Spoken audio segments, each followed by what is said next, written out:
कि हम वास्तव में ऐसा तो नहीं है, राज को आहार नहीं दे सकता है, बिल्कुल पक्का मान के चलना।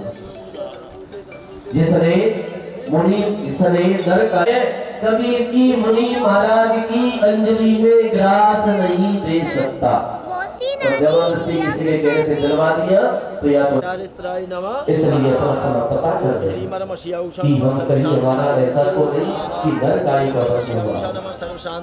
राजा श्रेणिक ने कभी नर गाय का वध करने के पश्चात रानी चिल्ला आहार देती रही, लेकिन राजा श्रेणिक ने आहार नहीं दे पाया।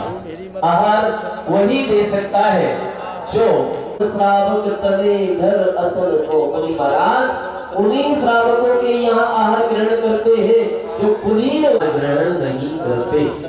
क्षत्रियों के, वैश्यों के, ब्राह्मणों के यहाँ मुनिराज आहार ग्रहण किया करते हैं। तो और आहार दान का फल होता है जो श्रेष्ठ पात्र को आहार दिया जाता है। और सबसे श्रेष्ठ पात्र कौन से? सबसे श्रेष्ठ पात्र कौन है? तीर्थंकर भगवान। उसके दूसरे नंबर पर होते हैं मुनिराज, होते हैं वो तीर्थंकर हुआ करते हैं। आज मेरी नाम महामुनिराज के कर कमलों में आहार दे करके एक अपने आप को ये मानना कि हम भी श्रेष्ठ श्रावकों पर, ये तो पक्का है कि मुनिराज को आहार देने के प्रभाव से उत्तम भोग होने की प्राप्ति होती है। अच्छा, यदि किसी को सुंदर रूप चाहिए, बताओ सुंदर रूप चाहिए तो क्या करें भैया? पुरुषों में सुंदर बनना है तो क्या करना चाहिए? बोले भक्ति करना चाहिए। बोले नहीं, क्रीम पाउडर लगाना चाहिए, पियर्स से ना। ध्यान रखना, अगर फेयर लवली और डव साबुन से अगर सुंदरता निकल आए तो सारे के सारे दक्षिण भारत में भेज दो, वहां तो काले लोग मौसम गोरे हो जाएंगे उससे। नमो अरिहंताणं नमो सिद्धाणं नमो अरिहंताणं नमो सिद्धाणं नमो आयर्याणं नमो वच्छायणं नमो आयर्याणं नमो वच्छायणं नमो लोये सौवताहुनं नमो लोये सवसाहुणं नमो लोये सौवताहुनं नमो लोये सवसाहुणं राजीमतीं या प्रव्याय मोक्षेण स्थितिं चकारा पुनरागमाय सर्वेषु जीवेषु दया दधानः तं नेमिनाथं प्रणमामि भक्त्या तं नेमिनाथं प्रणमामि भक्त्या तं नेमिनाथं प्रणमामि भक्त्या। जो एक जरा श्री शांतिनाथ भगवान की जय, एक जरा श्री नेमिनाथ भगवान की जय, एक जरा श्री महावीर भगवान की जय, परम पूज्याचार्य गुरु श्री विराट जी गुरुदेव की जय, अहिंसामयी जैन धर्म की जय। बोले परम पूज्य उच्चारणाचार्य भगवान गुरुवर श्री विनम्र सागर जी गुरुदेव की।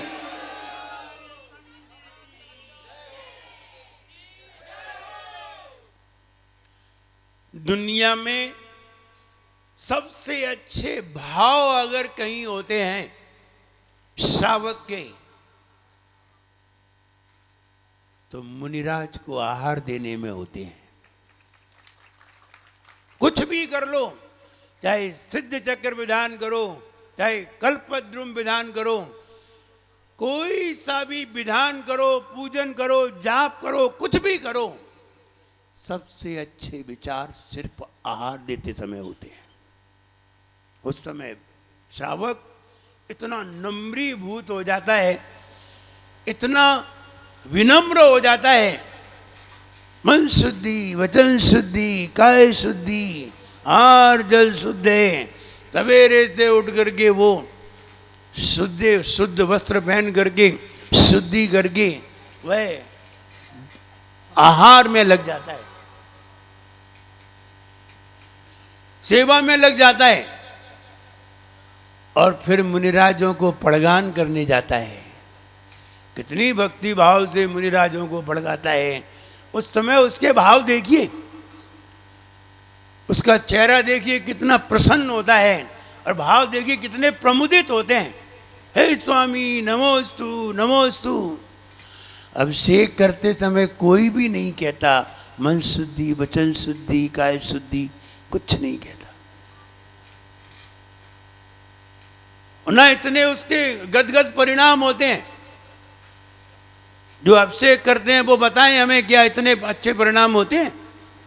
एक बार हार दे के देखिए। और हम तीर्थंकर भगवान को हार देने जा रहे हैं। साक्षात तीर्थंकर होते तो तुम्हारे यहां आते ही नहीं। अगर साक्षात तीर्थंकर होते ना तो तुम्हारे यहां आहार करने आते ही नहीं, क्योंकि तीर्थंकर तो राजा महाराजा के यहां आहार करने जाते हैं, छोटे मोटे लोगों के यहां नहीं जाते। महापुरुष हैं।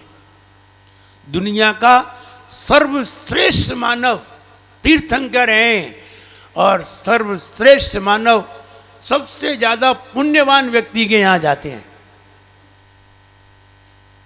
पहले सबसे ज्यादा पुण्यवान बनिए। क्या पहचान है सबसे ज्यादा पुण्यवान बने? सबसे ज्यादा पुण्यवान की पहचान है जिसे न कमाना पड़े, न लाना पड़े, न बनाना पड़े, सिर्फ खाना पड़े। ये पुण्यवान व्यक्ति है। जिसे न कमाना पड़े, न लाना पड़े, न बनाना पड़े, सिर्फ खाना पड़े। और उससे भी ज्यादा अगर कोई पुण्यवान है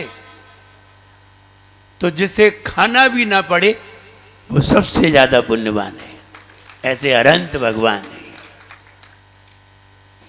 मुनिराज महापुरुष हुआ करते हैं और महापुरुष को महापुरुष लोग ही आहार दिया करते हैं। कमजोर लोग आहार नहीं देते। इसलिए तीर्थंकरों के आहार राजाओं के यहां हुआ करते हैं। आदिनाथ भगवान का आहार कहां हुआ? राजा श्रेयांश। छोटे मोटे लोगों के यहां आहार लेते ही नहीं है तीर्थंकर। और लेते नहीं है इसलिए नहीं लेते कि इतना पुण्य भी तो होना चाहिए। और जो व्यक्ति मुनिराज को तीर्थंकर को आहार दे ले, समझना चाहिए मोक्ष जाने वाला है। इस संसार में रहने वाला नहीं है, मोक्ष जाने वाला है। हम यहां प्रतिमा में आहार की कल्पना करते हैं। हमारे आचार्य श्री गुरुदेव ने एक बहुत अच्छी कल्पना की थी, यहां नहीं हो पाई। बहुत अच्छी कल्पना की थी। उन्होंने कहा था कोई भी तीर्थंकर बैठ करके आहार नहीं करते। कोई भी मुनिराज बैठ करके आहार नहीं करते। जब पथरिया जी में पंचकल्याणक हुआ, विशाल पंचकल्याणक हुआ, उसमें अगर मुनिराज के जब आहार हुए, आदिनाथ भगवान के आहार हुए, तो खड़ी प्रतिमा में आहार कराए आचार्य श्री ने, बैठी प्रतिमा में नहीं कराए। तो ये आचार्य श्री ने एक नया भाव पेश किया सबके सामने कि जब मुनिराज बैठ करके आहार नहीं करते हैं तो खड़ी प्रतिमा में आहार कराए जाएं, खड़े होकर के आहार करते हैं। ये परंपरा डाली जाए। या हम ध्यान नहीं रख पाए, द्रोणगिरी में ध्यान रखेंगे। द्रोणगिरी में पंचकल्याणक होंगे तो खड़े भगवान ही आहार लेंगे, बैठे भगवान नहीं लेंगे। एक अच्छा विचार था। इतने दिन से लोगों के मन में यह विचार नहीं आया, लेकिन पथरिया में गुरुदेव के मन में यह विचार आया और वहां 81 तीर्थंकरों के आहार एक साथ हुए थे। 81 और इतने सारे महाराज मुनिराज एक एक भगवान को लेकर के आहार कराने निकले थे। ऐसा लोगों ने पहली बार ऐसा दृश्य देखा था। 81 भगवान एक साथ निकले हों और 81 मुनिराज एक साथ निकले हों और 81 मुनिराज भगवान को लेकर के आहार करा रहे हों। पूरी बाउंड्री में सारे भगवान अलग अलग आहार कर रहे हों। ऐसा दृश्य मैंने भूत में तो कभी देखा नहीं, अब भविष्य में देखूंगा तब बताऊंगा। और जो देखा है वो बिल्कुल अलग नजारा था। पूरे विरागोदय में सारे लोग पड़गान करने के लिए खड़े हुए थे और सभी के यहाँ आहार हो रहे थे। ऐसा दृश्य बहुत कम देखने में आते हैं और पहली बार ही हमने देखा है और लोगों ने भी देखा है। दोबारा जब होगा तब कहेंगे ये दूसरी बार है। तो तीर्थंकर को आहार हर कोई नहीं दे पाता। जो मोक्षगामी होते हैं वे ही दे पाते हैं। भावपूर्वक कोई देख भी ले वो भी मोक्षगामी हो जाता है। आदिनाथ भगवान के आहार, कोई रिद्धिधारी मुनिराज के आहार देख रहे थे। नेवला देख रहा था, शेर देख रहा था, बंदर देख रहा था। वे जानवर भी मोक्षगामी हो गए जिन्होंने तीर्थंकर के आहार सिर्फ देख लिए। और जो दे ले वो मोक्षगामी तो है ही। ये थोड़े दिन बाद, थोड़ी पर्याय बाद मोक्षगामी होंगे, ये बहुत जल्दी हो जाएंगे। इसलिए हम यहाँ भावना करते हैं, हे भगवान,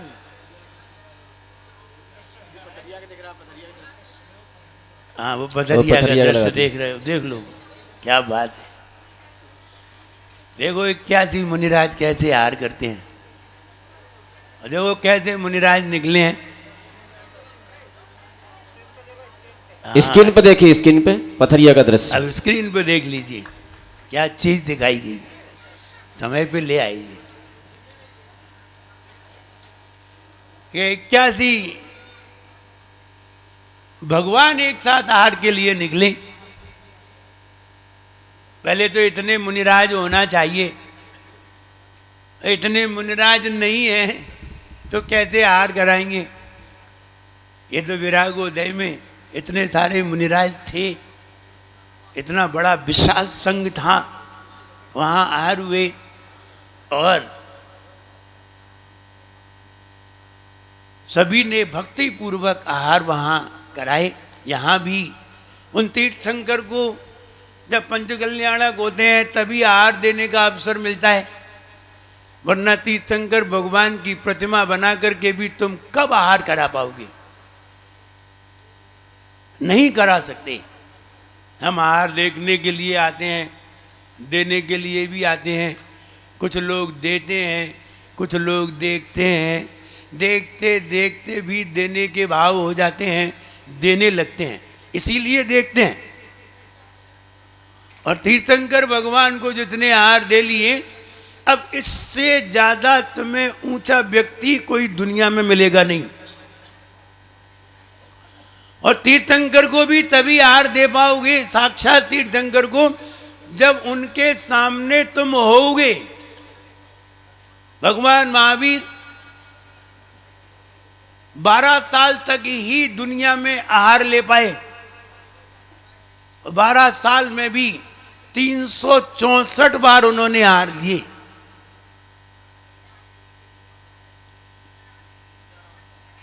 यानी 11 साल उपवास थे,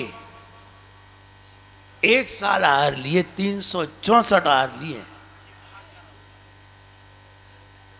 एक आहार 6-6 महीने उपवास किए उन्होंने।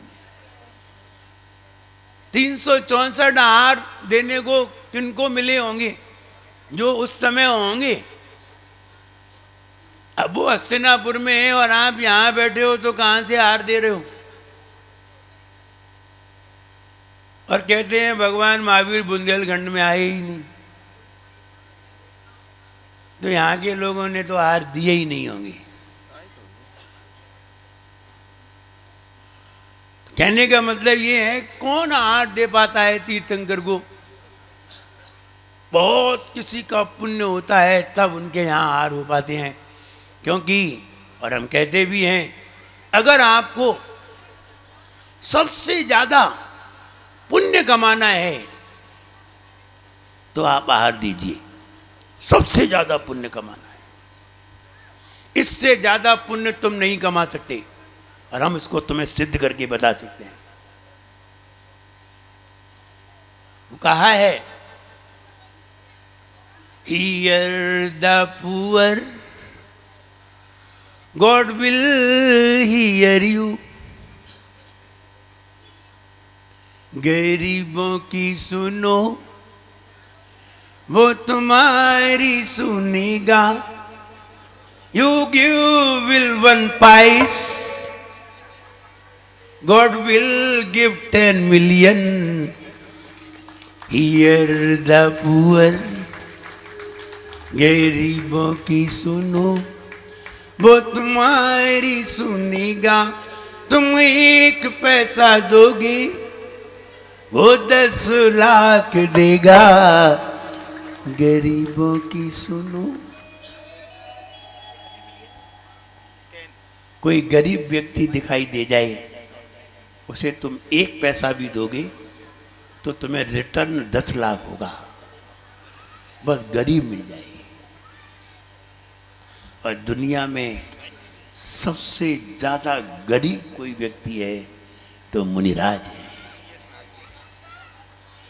इनके पास न खाने को, न पहनने को, न रहने को, न ओढ़ने को कुछ नहीं है। सबसे गरीब है, एक कटोरा भी नहीं है जिसमें वो मांग ले।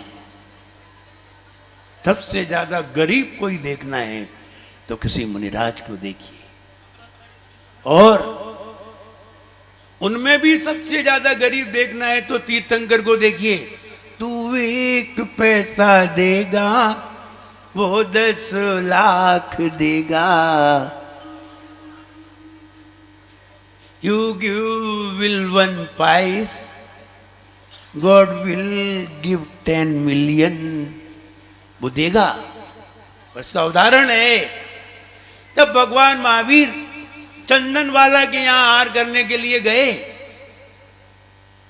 तो चंदनवाला के लिए भोजन में क्या मिला था?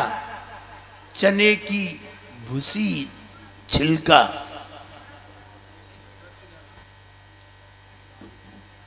उसके छिलके मिले थे, दाल नहीं मिली थी। छिलके। बताइए छिलके की कीमत कितनी है? ये बताइए हिंदू भैया, छिलके की, दाल के छिलके की कीमत कितनी है? कितनी मान लें? 1 पैसा मान लें कि 1 रुपया मान लें? वो ना 1 पैसे है ना 1 रुपया है, वो तो फेंकने के काम आती है। इसलिए हम गाय भैंस आदि को खिला देते हैं। खाते नहीं है, खिला देते हैं। कोई नहीं माने तो हम 1 पैसा मान लेते हैं। उसने 1 रुपए की चने की भूसी भगवान महावीर को खिलाई, क्योंकि वही उसको खाने को थी। और भगवान महावीर ने उसे अच्छी तरह ग्रहण की और वही खाया, और कुछ नहीं खाया।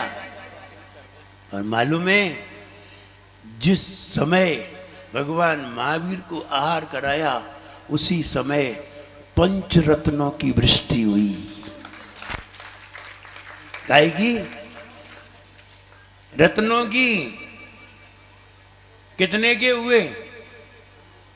बस यही कहना चाहते हैं, तू 1 पैसा देगा, वो 10 लाख देगा। लेकिन बस आहार दोगे तभी। तुम पूजन करो, 1 साल पूजन करो, एक भी रत्न नहीं बरसेगा भगवान महावीर की।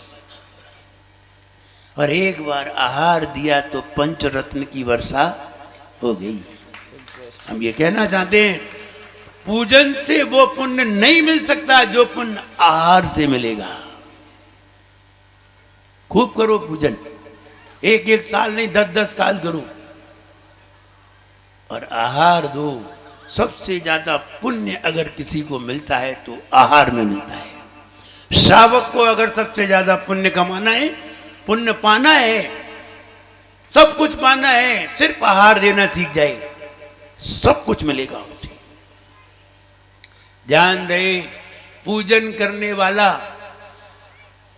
एक बार नरक में जा सकता है, लेकिन आहार देने वाला कभी नरक नहीं जा सकता। त्रियंच गति में भी नहीं जा सकता आहार देने वाला। आहार देने वाला त्रियंच गति में भी नहीं जा सकता, नरक गति में भी नहीं जा सकता। पूजन करने वाला नरक भी जा सकता है और त्रियंच गति में भी जा सकता है। देखिए महिमा, देखिए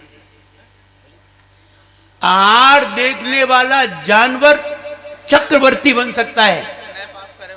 देखने वाला वज्र जंग चक्रवर्ती, सिर्फ आहार देखा था उसने। लेकिन पूजन करने वाला चक्रवर्ती बन जाए ये भी संभावना है। लेकिन आहार देने वाला, देखने वाला चक्रवर्ती बन सकता है, पूजन करने वाला बनेगा। और आहार देने वाले की तो महिमा क्या कही जा सकती है, वो तो संसार से तिरने वाला है। इसलिए हम यहाँ तीर्थंकर भगवान को आहार देने की प्रक्रिया कर रहे हैं। आज कल्पना कर रहे हैं, आज भावना बना रहे हैं, आज भाव बना रहे हैं। कल हो सकता है तुम्हें साक्षात तीर्थंकर को आहार देने को मिले। जो पहली सीढ़ी नहीं चढ़ पाते उन्हें 10वीं सीढ़ी पे पांव रखने को अवसर नहीं मिलता, और जो पहली सीढ़ी चढ़ जाते हैं वे मंजिल को भी प्राप्त कर जाते हैं। इसलिए ये पहला कदम है कि हम तीर्थंकर भगवान की कल्पना करके और तीर्थंकर भगवान को आहार देते हैं। ये कोई भव्य प्राणी, भव्य पुरुष, महापुरुष होने वाले लोग ही तीर्थंकर भगवान को आहार दे पाते हैं। राजा महाराजाओं के यहाँ ही तीर्थंकर भगवान के आहार हुआ करते हैं, क्योंकि वो ही इतने पुण्यवान हुआ करते हैं और कोई नहीं होते। जैसे कि आचार्य महाराज अगर हमारे नगर में आ जाएं तो हर किसी के घर में आचार्य महाराज के आहार नहीं होते, गिने चुने लोगों के घर में आहार होते हैं। बहुत पुण्यवान होते हैं, समाज में बहुत पुण्यवान होने पर ही उनके यहाँ आहार हो पाते हैं। हम ये कहना चाहते हैं, तीर्थंकर भगवान को आहार दे करके, और अगर ठंड लग रही हो तो आहार देख करके अपने जीवन को मंगलमय बनाए, अपने जीवन में ऐसी भावना बनाए, हे भगवान एक दिन मेरे जीवन में भी ऐसा अवसर आए कि हम भी भगवान को आहार दे सकें और भगवान को आहार देकर अपने जीवन को मंगलमय बना सकें। आहार दान से बढ़कर के कोई भी दान नहीं है। इसी में ज्ञान दान है, इसी में अभय दान है, इसी में औषधि दान है, इसी में आहार दान है। इसलिए आहार में सब दान है। वो श्रावक को ही ऐसा अवसर प्राप्त होता है, महाराजों को ये अवसर प्राप्त नहीं होता। महाराज तो लेते हैं, लेने में आनंद है अखिलेश भैया की देने में। बताओ, लेने में आनंद है कि देने में? लेने में, देने में, लेने में कोई आनंद नहीं है। कहाँ गए प्रदीप भैया? ये ससुराल से मैडम को ले आए, बताओ मैडम प्रसन्न है कीजिए। मैडम आनंद में है, उन्हें कोई टेंशन ही नहीं है। टेंशन तो इन्हें घड़ी हो गई। तो लेने में आनंद नहीं है, देने में आनंद है। देने वाला प्रसन्न होता है, लेने वाला प्रसन्न नहीं होता। लेने वाला टेंशन में आ जाता है। शादी करके ले आए रिंकू भैया, टेंशन में कौन आया बताओ। इसीलिए उर्दू में पत्नी को क्या कहते हैं? बेगम। बेगम, गम से रहित। बेगम, वो गम से रहित हो गई, टेंशन फ्री हो गई। अब तुम जानो, सारी टेंशन तुम्हें हो गई। टिकट लेना है तो तुम्हें लेना है, सीट लेनी है तो तुम्हें लेनी है, भोजन लाना है तो तुम्हें लाना है, अपन को तो खाना है।